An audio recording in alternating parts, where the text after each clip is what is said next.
Ahora sí, cuando ya está. Ya.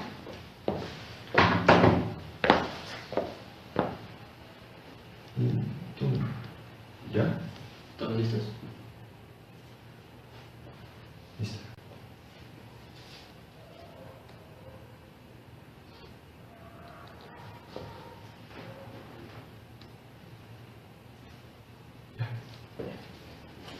Buenas tardes, alumnos del Diplomado de Propiedad Intelectual en el ámbito digital, auspiciado y avalado por la Universidad Jusemper.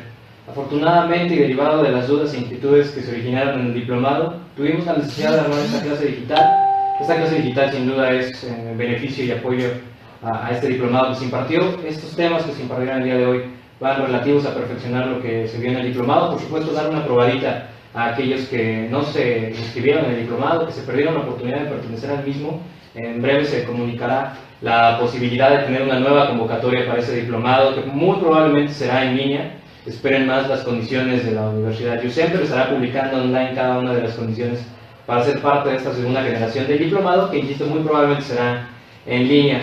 Para aquellos que pertenecieron a esta primera generación del diplomado de propiedad intelectual en el ámbito digital, vimos muchísimos aspectos relativos a la propiedad industrial, muchísimos a los derechos de autor, mecanismos de autocomposición autoral y de propiedad industrial en la red de redes, y no solamente a través de plataformas como pueden ser los buscadores Google, Yahoo, o inclusive motores de búsqueda especializados como podrían ser los JUS. No, en este caso en particular nos fuimos muchísimo más allá y comenzamos a analizar cada una de las hipótesis que pueden llegar a existir en las legislaciones de las redes, es decir, nos metimos de fondo a términos y condiciones de esas plataformas que hoy en día sirven para la interacción de nosotros como individuos y como usuarios.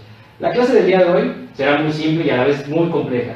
Hablaremos de las bases de datos y aquello que es imposible de almacenar a través de un archivo muy simple como lo podrían ser condiciones de uso, protección de datos personales, derechos de autor. Podemos hablar de un concepto que jurídicamente ha generado dolor de cabeza a nivel mundial, que es Big Data, un término que muy probablemente ya muchos de ustedes están familiarizados, que lo han escuchado en medios y que inclusive saben que está detrás de gran parte de la política actual, ¿no? Para más o menos saber dónde estamos parados. En las elecciones de Donald Trump se prescribió que este candidato llevaba una ventaja muy breve por lo que refería a su candidata, bueno, a la candidata de oposición, Hillary Clinton. Estos dos candidatos se estaban enfrentando en un combate político decente y estable hasta que comenzó la guerra sucia entre ambos.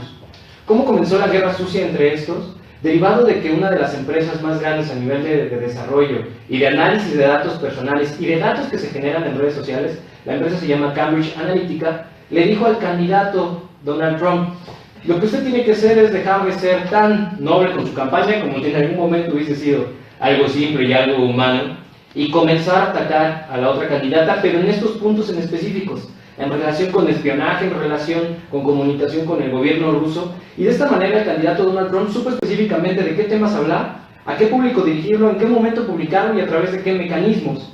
Esta información, por supuesto, que sería valiosísima para nuestros actuales candidatos. Nada más para dar seguimiento a este asunto de Cambridge Analytica, les pongo otros casos de ejemplo de esta firma. Esta firma no solamente estuvo detrás del éxito de la campaña presidencial de Donald Trump, actualmente está detrás de la campaña del gobernador Kenyatta, Uhuru Kenyatta.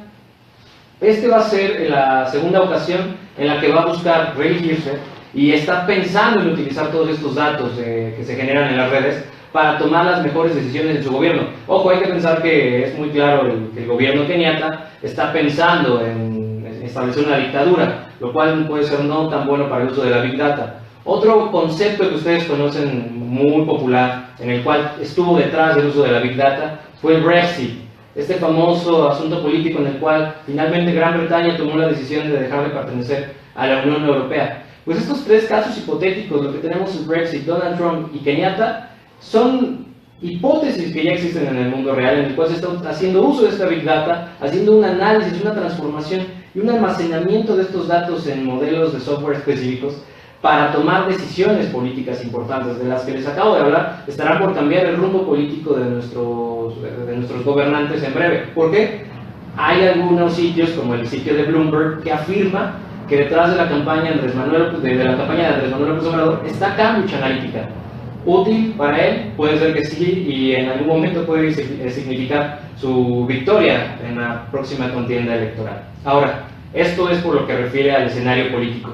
¿Qué significa esto para los abogados? Para los abogados significa que debemos estar muy al pendiente de lo que se está generando en este tráfico de datos, constitucionalmente cómo es que se va a proteger, qué han hecho los organismos internacionales para entender este posicionamiento de Big Data, y si es que efectivamente, legal y jurídicamente podemos hacer algo al respecto.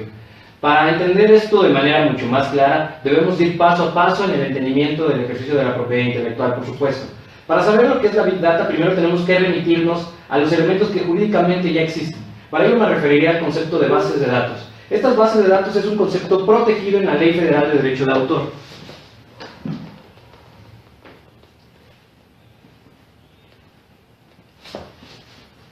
Estas bases de datos pueden ser originales o bien no originales. ¿Por qué me sirve tener clara esta distinción en particular? Muy simple. Porque las bases de datos que están reguladas en la Ley Federal de Derecho de Autor no tienen las mismas consideraciones que podría tener un programa de cómputo. ¿Y qué nos dice nuestra Ley Federal de Derecho de Autor? En los apartados específicos es muy puntual. Existen las bases de datos originales y las no originales. Las no originales tendrán una protección de 5 años por lo que refiere a un uso exclusivo en la compilación y la manera en cómo se está armando esta base de datos. ¿Qué quiere decir esto? Puede ser que el contenido, mejor dicho, el contenido que está contenido en esta base de datos no merece la originalidad a que refieren nuestros artículos 4, 5 y 6 de la Ley Federal de Derecho de Autor. ¿Cómo traduzco esto de una manera muchísimo más simple? Que el contenido de la base de datos, la compilación, el armado, la forma en cómo lo administré y cómo lo voy a utilizar, no merece la protección autoral, es decir, no se creó una obra. Estaríamos en el universo de las bases de datos no originales, que insisto, adquieren la protección únicamente de 5 años en exclusividad. Esto implicará que el titular de la base de datos puede celebrar los contratos de cesión de derechos patrimoniales sobre la explotación de la base de datos no original en esos 5 años como periodo exclusivo. Después de eso, ¿la base de datos se vuelve de dominio público? No. ¿Por qué? Porque los datos que están versados en esta plataforma y en esta base de datos que nos ocupa actualmente no tienen esta protección autoral. Por ende, la base de datos lo único que va a poder, lo que ya no va a poder tener permitido es celebrar nuevas licencias o nuevos contratos de cesión de derechos patrimoniales. Así las cosas, esta base de datos no original se entendería como la figura de menos alcance y menos protección jurídica que podemos llegar a tener, independientemente de los datos. Ese es un elemento que actualmente no he tocado. Las bases de datos originales también son conocidas como compilaciones.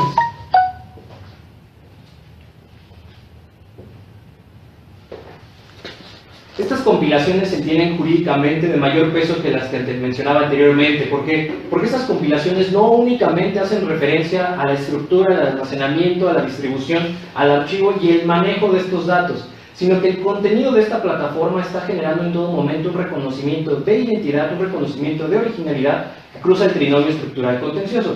En algún momento lo habíamos platicado en clase y algunos de mis exalumnos ya conocen perfectamente de qué habla este trinomio estructural contencioso. Simplemente significa la posibilidad de cruzar de una idea simple, pasar por una idea original, que esta idea original se materialice y finalmente tener una obra.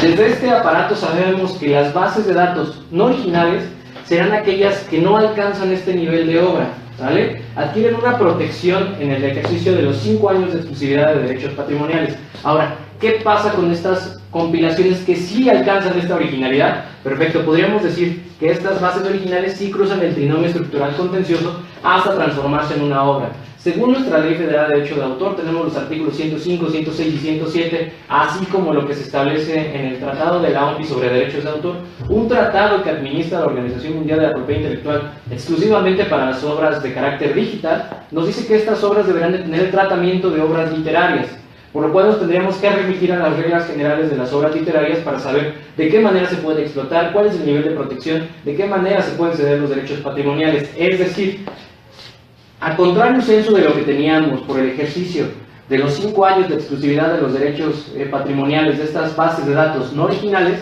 estas bases de datos originales tendrán todo el ejercicio de los derechos morales a que refiere una obra, así como los derechos patrimoniales. Y si nos vamos a las reglas generales de las obras literarias, al menos en el caso mexicano, nuestra ley federal de derecho de autor establece que estas obras tendrán una protección de 100 años posteriores a la muerte del autor, así como en las obras literarias se establece, en caso de que existan más de un autor, se comenzará a computar el término a partir de que fallezca el último de ellos.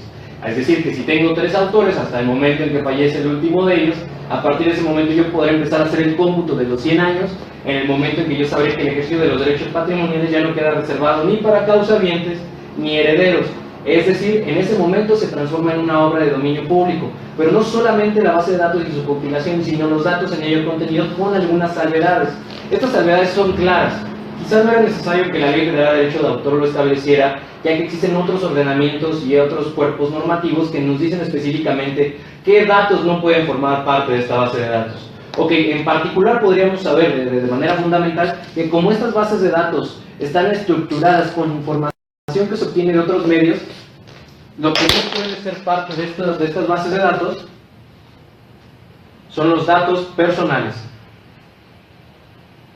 Por supuesto, hay que hacer hincapié en que ni los datos personales, ni sobre todo aquellos de naturaleza sensibles, podrán ser considerados de uso exclusivo a favor del autor, independientemente de si estoy hablando de una base no original o de una base original.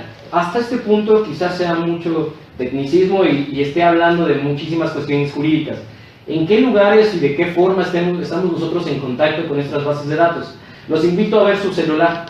Quizá muchos de ustedes lo tengan ahorita abierto en la aplicación de la clase en línea, pero la realidad es que su celular está compuesto de esas bases de datos. Te pongo un ejemplo rapidísimo. Uber está construido gracias a estas bases de datos en las cuales se han alimentado no solamente de los datos personales y de los datos sensibles de los usuarios, sino de esta alimentación tipográfica y de rutas que han ido alimentándose gracias a sus usuarios. Es decir, la manera en como yo voy navegando por la ciudad le va dando mayores datos a Uber para que vayan armando sus mapas, ellos vayan armando sus rutas. Y no solamente en esa parte, en el momento en que comenzamos a interactuar con usuarios, le decimos a Uber, esta ruta está ocupada, en esta hubo un accidente, en esta hay complicaciones, en esta hay una cámara para fotomultas, en esta hay un oficial de tránsito, en esta ya se cerró el paso, esta ya no existe. Toda esa información, Uber no tiene ingenieros de campo, no tiene expertos en todo momento alimentando esas bases de datos en tiempo real. Uber es uno de los ejemplos de negocio más exitosos que existen hoy en día en relación con utilizar datos, utilizar información que los propios usuarios están generando para alimentar el éxito de la plataforma. Todo eso queda almacenado en bases de datos que originalmente está construido con información que nosotros como usuarios proporcionamos. Sin embargo, Uber tiene un elemento fundamental. Ellos tienen la característica de que esto lo están organizando en una base de datos. Ellos están encontrando la mejor manera de almacenarlo, la mejor manera de archivarlo y, por supuesto, la mejor manera de explotarlo. Ustedes me dirán, oye, pero yo no le di autorización a Uber para hacerlo de esta manera. Ah, error. ¿Te acuerdas cuando entraste a la plataforma y te apareció un botonzote en verde que te dice, sí, acepto, y le marcaste las casillas? Eso jurídicamente ya es vinculante, se conocen como click wrap agreements. En el momento que yo le doy clic al botonzote de sí acepto, estoy aceptando que todos los términos y condiciones, incluido lo de propiedad intelectual, voy a regirme conforme lo dicta Uber. En este caso en particular, todos los datos que yo estoy generando para alimentar los mapas, para alimentar el tráfico, para alimentar la utilidad de esta plataforma como es Uber, como lo puede llegar a ser Waze, como lo puede llegar a ser Google Maps, se está alimentando de la información que nosotros generamos. Ahora, en particular, por ejemplo, Waze, ¿qué está haciendo hoy en día relativo a monetizar estas bases de datos? Muy simple, ya está organizándose con algunos estados soberanos, con algunos gobiernos, se acerca a estos mismos y le dice, mira, yo tengo esta base de datos que te podría alimentar en tiempo real, en qué lugar hay más tráfico, en qué lugar tus semáforos no están funcionando, en qué lugar hay mayor índice de delincuencia, en qué lugar necesitas colocar nuevas vialidades. De esa manera, Waze ya está considerando el lucrar con estas bases de datos. Insisto, esta información se está alimentando gracias a que conductores de Uber, a que nosotros como usuarios, a que cualquier usuario de la plataforma está alimentando en tiempo real estas bases de datos, que insisto, si bien son bases de datos no originales, ¿por qué? Porque la información está siendo alimentada a través de cada uno de nosotros como clientes, socios, usuarios, sí tiene la posibilidad de explotarlo, y hay que ser prudentes también en ese sentido.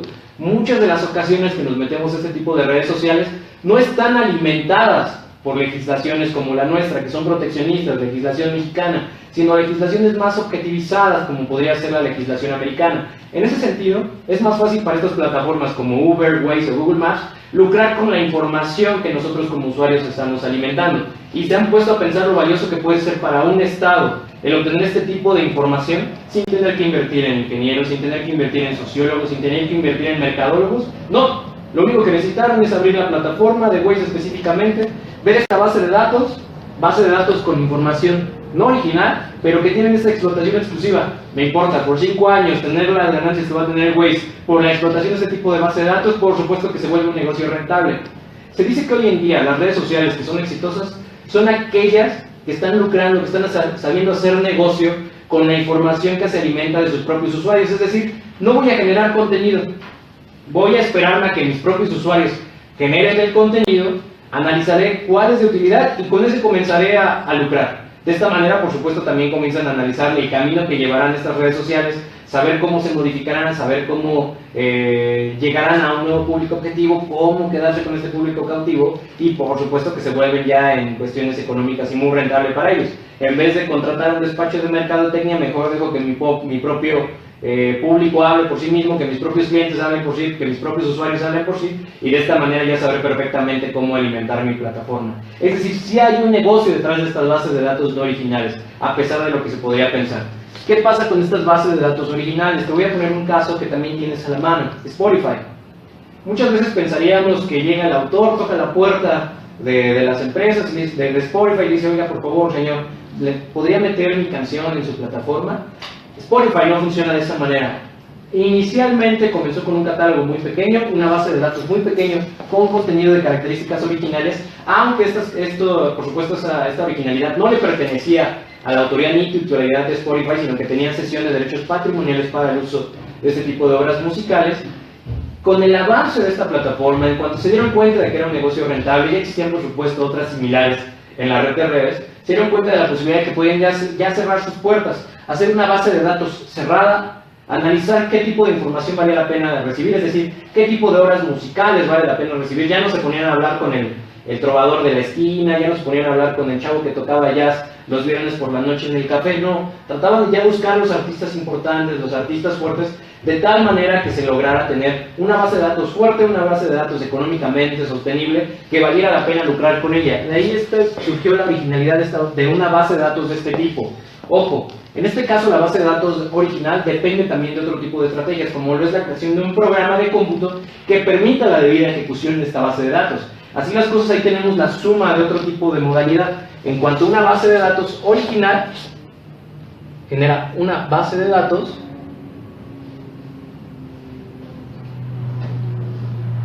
comercial y, por supuesto, interoperable. ¿Qué quiero decir con interoperable? Es una base de datos que me permite ser aplicada en una plataforma, un programa de cómputo, ya sea en una computadora personal, ya sea en mi dispositivo móvil, de tal manera que se vuelva atractiva y económicamente rentable para las empresas. De esta forma, estas bases de datos que dependen de un programa de cómputo se han convertido en un éxito adicional, ya que no solamente construyen un programa de cómputo, construyen una base de datos y también permiten generar una buena medida de cómo se van a explotar los derechos de autor, qué tipo de regalías se van a obtener, y por supuesto para los autores también tiene un beneficio. Tienen una explotación muchísimo más grande que la que podrían tener ellos en medios tradicionales y obtienen regalías cuantificadas de una manera muy sutil. La realidad es que Spotify no es el mejor ejercicio en materia de protección de derechos de autor, ya que la manera en cómo se les paga regalías a sus autores es muy pobre. En algunas ocasiones se pagan hasta centésimas de centavo por cada reproducción.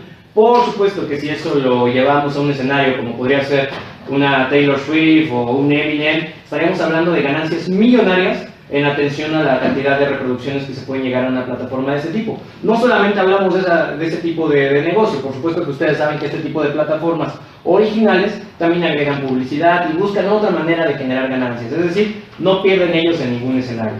Así las cosas, ya vemos ejemplos prácticos de bases no originales que hoy en día generan dinero, bases originales que hoy en día generan dinero y la protección que pueden alcanzar. Es decir, y nada más por puntualizar, recuerden que estas están protegidas por la Ley Federal de Derecho de Autor y para una mejor referencia por el Tratado de la OMPI en materia de derechos de autor. ¿Dónde pueden consultar estos apartados? Directamente en la página de la Organización Mundial de la Propiedad Intelectual, y esto lo pueden descargar desde la página que yo sugiero normalmente, es la de ordenjurídico.org. ¿Por qué? Porque es generalmente la plataforma que tiene las versiones más actualizadas de nuestras legislaciones. En el caso del Tratado de la OMPI en materia de derechos de autor no hay tanta complicación, porque generalmente la OMPI tiene actualizada su página, las últimas versiones o reformas a estos tratados, aunque este no ha sufrido reformas recientes. ¿Sale? Así hasta este punto tenemos estas bases de datos originales, las no originales, el marco jurídico con el que se protegen y cómo es que interactuamos nosotros con este tipo de plataformas. Ahora, ¿qué tan aplicable resulta para el universo de Big Data? Big Data, en un sentido muy estricto y hablando jurídicamente, es decir, sin meterme en un aspecto técnico que puede llegar a ofender a algún mercadólogo o algún ingeniero en sistemas que pudiera estar viendo el presente apartado, se considera como la cantidad de información que no puede ser procesada de manera tradicional, al contrario sensu de lo que tenemos de las bases de datos.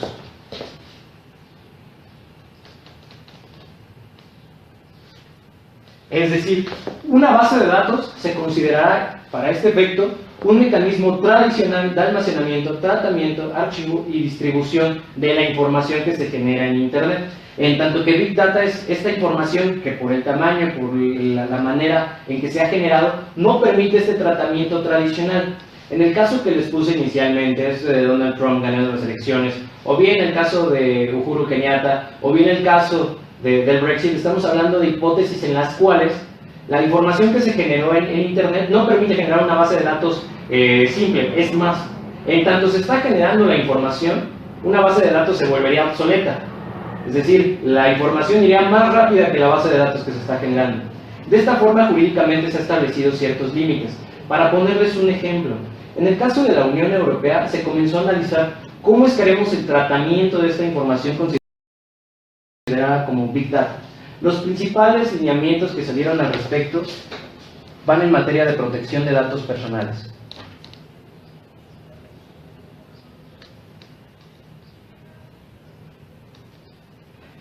Esta protección de datos personales que se encuentra establecida en la Directiva General de la Comisión de las Naciones de la Unión Europea determina que la protección fundamental que debe establecerse en el tratamiento de la Big Data tiene que ser sobre la protección de los datos personales. ¿Por qué se volvió tan importante este concepto? Vamos a suponer que nosotros formamos parte de este proceso electoral, que alguno de nosotros se volvió candidato independiente, contratamos a Cambridge Analytica para formar parte de estas elecciones 2018, consigo mi registro para ser presidenciable y de pronto resulta que gané. ¿Cómo gané si yo estaba tan abajo en las encuestas? ¿Cómo gané si nadie me conocía? Ah, pues porque me metí al perfil de cada uno de ustedes, supe específicamente qué es lo que necesitaban, les pude mandar publicidad ya individualizada, yo le pude mandar al sector más desfavorecido campañas o kits de campañas que fueran dirigidos exclusivamente a ellos. ¿Cómo me enteré de esa información? Gracias al uso de los datos personales. Ojo, aquí es lo que pasa muchas veces con un indebido uso de redes sociales o un indebido uso de Internet.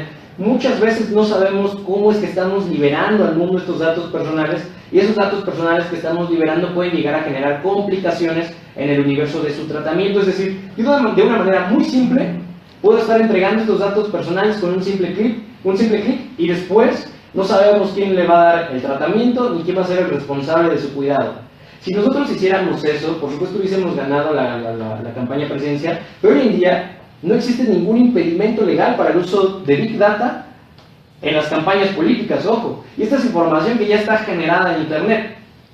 Hoy en día lo más que ha llegado a nuestros tribunales electorales es pretender regular lo que dicen los usuarios en sus cuentas, llámese Facebook, Twitter o cualquier plataforma de libertad de expresión.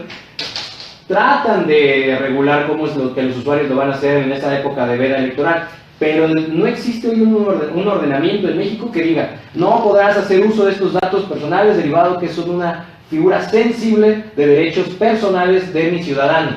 De esto se dio cuenta la Unión Europea y sacó esta directiva general. Esta no ha sido aprobada al 100%, aún está en proceso de ver si se aplicará ya como ordenamiento de derecho positivo en la Unión Europea, pero uno de los elementos medulares de su estudio tiene que ver con la protección de datos personales.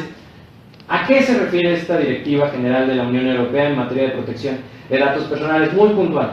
Si tú eres una empresa que va a usar Big Data, es decir, que vas a tener en tu mano la posibilidad de archivar una parte de esta Big Data o hacerte de esta información de Big Data, quiere decir que no obtuviste la autorización de los cibernautas. Tendrías que meterte a cada uno de esos perfiles, analizar cuál fue tu fuente y solicitar una por una esta autorización. Por supuesto que atenta contra la mecánica de la Big Data. Entonces, ¿de qué manera lo regularía? En el sentido de que si tú de Big Data llegas a obtener datos personales, debes de cerciorarte que la fuente sea legal, y en caso de que tú llegues a obtener estos datos, debes de mencionar en todo momento la fuente, y si descubres que la fuente fue ilegal, debes dar vista a las autoridades para que en ese momento la información sea bajada de todos los exploradores, así como cualquier página que esté haciendo un uso indebido de los datos personales. Uno podría pensar, híjole, pues no pasa nada, ¿no? Y con la cantidad de datos que se generan es muy difícil que me agarren. Te pongo un ejemplo. Nada más en el año 2016 se le puso una multa de 108 millones de euros a Facebook, derivado de no poder garantizar la debida protección de datos personales. Y eso que aún no estaba la Directiva General en materia de protección de datos personales que contempla la posibilidad de Big Data. Entonces es un elemento muy adecuado. Por otro lado, a nivel internacional tenemos lo que se conoce como la Carta de Declaración de Bogotá. ¿Qué es la Carta de Declaración de Bogotá? La Organización de las Naciones Unidas organizó una conferencia en Bogotá específicamente. Esta cumbre se celebró a partir del año 2015. Actualmente ya tiene un documento que se le conoce como la Carta de Bogotá. En esta Carta de Bogotá se establece la obligación gubernamental de brindar protección de datos personales a pesar del tratamiento que se le pueda dar a nivel de Big Data. ¿Sale? Es decir, a pesar de que los proveedores de un servicio de Internet, a pesar de que un explorador, o bien, a pesar de que alguien encargado de ver mercadeo en línea, se dé cuenta de que tenemos estas bases de datos infinitas en la red de redes que contienen estos datos personales, el Estado en todo momento tendrá que ser garante de protección de los mismos. Es decir, estos mecanismos deben estar presentes en todo momento para la protección de los datos personales. De esta manera no solamente se tiene esta Carta de Bogotá que protege los datos personales a través de Big Data, sino que a nivel constitucional Colombia es uno de esos países pioneros que colocaron en su Carta Magna la protección de estos datos personales que se pueden llegar a obtener de manera ilegal a través de la red de redes. Por supuesto que esto llega a generar consideraciones de bastante valor para aquellos que nos dedicamos a la materia de derechos digitales, porque significa que a nivel jurídico y a nivel constitucional, en una norma fundamental, ya están colocando la importancia de la Big Data en el tratamiento jurídico y político de un país, derivado de que saben que si no lo colocan en la Carta Magna como protección de un derecho fundamental, difícilmente podrán brindar la protección de ese tipo. No son los únicos países que están enterados de este tipo de elementos. Ya tenemos esta situación derivada de la Directiva General de la Unión Europea. Tenemos también este ejemplo de la Carta de Bogotá, que es un documento muy breve que también pueden consultar a través de las Naciones Unidas, sino que a nivel gubernamental ya existen algunas respuestas. En el caso, por ejemplo, de la ONU, que es el caso más popular, ya ha establecido una comisión en particular para estudiar cómo es que se están generando estos datos en Internet, qué tipo de datos pueden llegar a generar vulneraciones en los ciudadanos. En particular, hasta ahora la atención fundamental que ha ocupado esta comisión de revisión de Big Data ha sido la protección de datos personales. Pero la Organización de las Naciones Unidas se dio cuenta de la utilidad que puede llegar a tener este tipo de conceptos a favor de los gobiernos. En particular, la ONU ha determinado la posibilidad de utilizar el concepto de Big Data en beneficio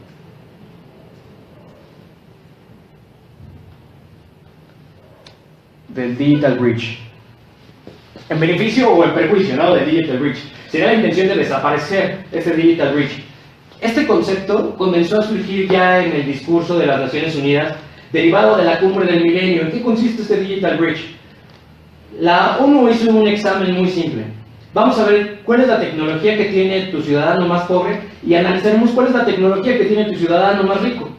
Si el ámbito que separa a uno y a otro es abismal, significa que estás haciendo de manera inadecuada tu chamba como Estado.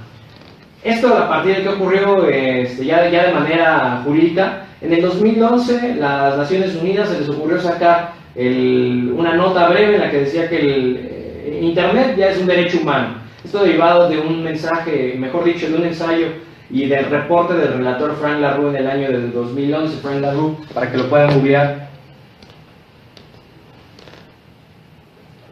Es el relator encargado de estudiar cómo estaba funcionando Internet alrededor del mundo, saca este reporte en el 2011 y se da cuenta que los estados que cuentan con una mejor regulación en materia de Internet propician una mejor libertad de expresión. Jamás dijo, Internet es un derecho humano. En el artículo que sacó la ONU jamás se dice. La ONU ya reconoce Internet como derecho humano. Lo que dijo la ONU y lo que dijo Frank LaRue fue reconocer que tener una buena conectividad, tener buenos dispositivos, buenos gadgets, buena tecnología a disposición del ciudadano propicia la libertad de expresión como un derecho fundamental. Así las cosas, del reporte que saca Frank LaRue indica de manera muy puntual que la explotación de la libertad de expresión estaba muchísimo más avanzada en países que permitían un correcto uso de Internet. Por ejemplo, nada más es el caso finlandés, en el cual constitucionalmente tienen un ancho de banda por persona. Por supuesto que si hablamos de ese tipo de condiciones, para el caso mexicano estaríamos hablando de unos 50 años en el futuro, ¿no? Para nosotros aún parece ciencia ficción que en la Constitución se diga que un ciudadano tendrá como derecho, en ese estado en particular, por lo menos un mínimo de conexión de ancho de banda. ¿Qué implica eso? Que un proveedor de servicios de Internet que pretenda entrar a mi país, hablando en el caso finlandés, no podrá ofrecer un servicio por debajo de esta categoría constitucionalmente reconocida. En este caso en particular, no solamente el Internet beneficia la libertad de expresión, sino la educación. Muchos de ustedes saben que Finlandia es el país número 1 en materia de educación. De esta manera, muchos medios alrededor del mundo comenzaron a confundir el reporte de Frank LaRue en el sentido de que el derecho humano de Internet o derecho humano de acceso a Internet no funciona de esta manera. Es decir, aquellos países que brindan un mejor derecho de acceso a las tecnologías de la información y que brindan un mejor derecho de acceso a las TICs ya, conexiones de Internet o banda de ancha o ancho de banda, implica la posibilidad de que van a tener una mejor libertad de expresión. De esa manera muy inadecuada, nuestro gobierno pretendió sustituir esta modalidad de la que se hizo popular el derecho de acceso a Internet en nuestro artículo 6º constitucional, específicamente segundo y tercer párrafo, en el cual nos habla de esta accesibilidad a nuevas tecnologías, ancho de banda e Internet. Es falso que tengamos ya reconocido en el país mexicano esta posibilidad de tener un derecho humano de acceso a Internet, derivado de que es imposible hoy en día las condiciones tecnológicas y económicas de nuestro país.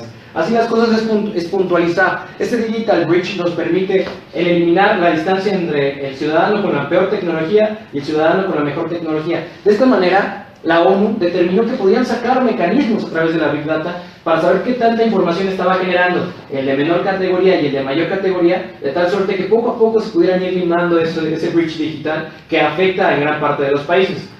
Insisto, quizá para muchos de ustedes sea como un concepto intrascendental o que no tiene efectos jurídicos, pero tiene más relevancia de la que podemos llegar a considerar, porque no es lo mismo que un niño trate de aprender con un teléfono que no tiene acceso a Internet, a un niño que todo el tiempo está recibiendo información derivada de un equipo que tiene una amplia conectividad y de alta gama. ¿Sale? Así ya no solamente es de relevancia jurídica, sino tiene un factor político fundamental para el estudio y análisis de lo que se puede llegar a considerar como Big Data.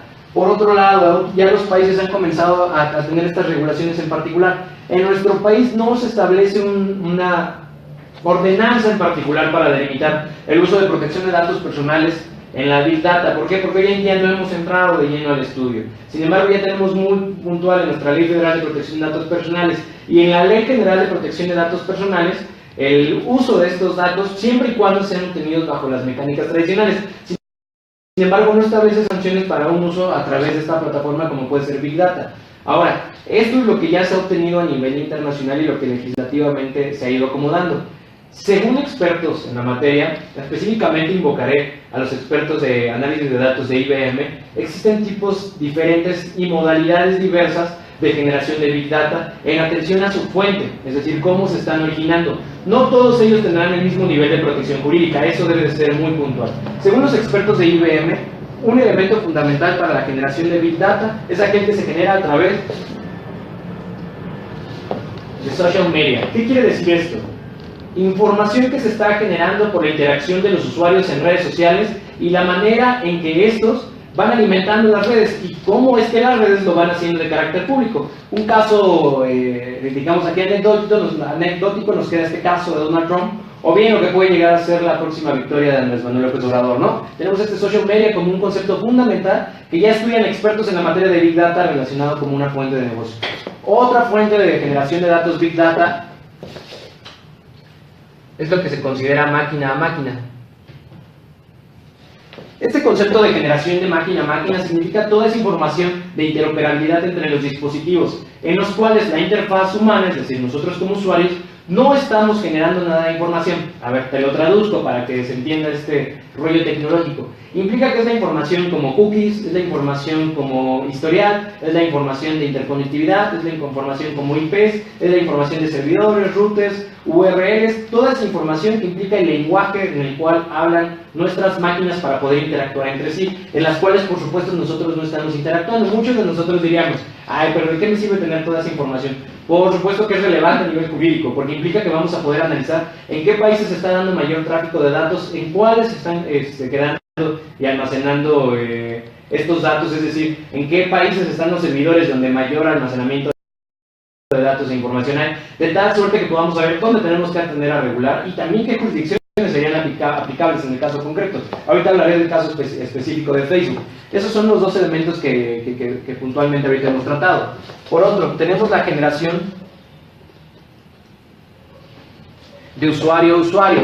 ¿Qué implica la generación de Big Data de usuario a usuario? Significa los mensajes de datos que nos mandamos nosotros de manera puntual todos los días al despertar. Ese, hola mi amor, ¿cómo amaneciste? Muy bien, chiquito, ¿y tú? Y esa foto que te manda en la mañana con el desayuno. Toda esa información que se está generando de usuario a usuario y que también está alimentando el Big Data. Viene la respuesta, ¿no? Oye, pero se supone que es una comunicación privada. Cuando yo firmo mis términos y condiciones de WhatsApp, se supone que nada más es entre ese teléfono y el mío. Ojo, una de las cosas que te mencioné es que no sabemos dónde está almacenada la información y en qué servidores en muchas de las ocasiones. Ahí es donde nos metemos con un elemento denominado redes centralizadas y redes descentralizadas, que implica un concepto a diferencia del otro. Las redes centralizadas son aquellas a las cuales tenemos acceso de manera tradicional y de manera muy puntual te voy a mencionar algunos ejemplos.